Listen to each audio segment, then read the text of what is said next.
Hey dear folks, I'm Sia from Lonsdor. Today we use K518 Pro to program 2013 Audi Q3 smart key. Add a key to the car. What we need to prepare for is K518 Pro, an OBD communication cable, and an original car key, and a new key. First, plug in OBD communication cable. Select IMO and remote. Audi Q3. Select before 2013. Program key. Backup IMO data. OK. Please turn on the ignition switch with the original car key.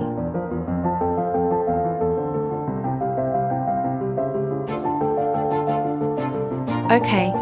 Please make sure the dashboard black screen. OK.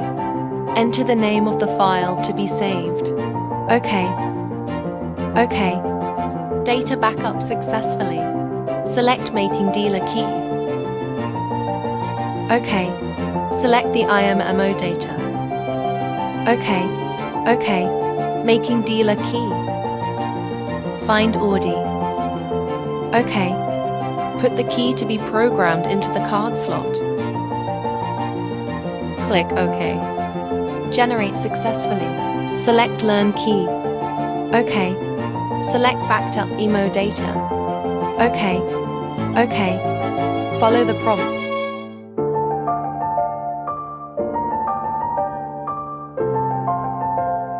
Click OK when done. OK. Please enter the number of keys to program to. OK. OK. It's not a smart key. Click Cancel. Follow the prompts.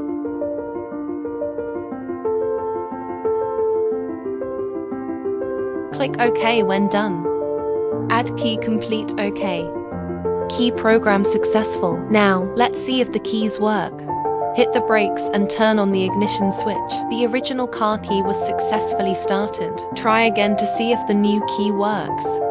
Hit the brakes and turn on the ignition switch. The new key started successfully. Let's try again to see if the remote control works. New key lock car. Unlock. Original car key lock car. Unlock. Remote control is normal. We have programmed smart key for 2030 Audi Q3. Stay tuned as we continue to innovate. More pride ahead.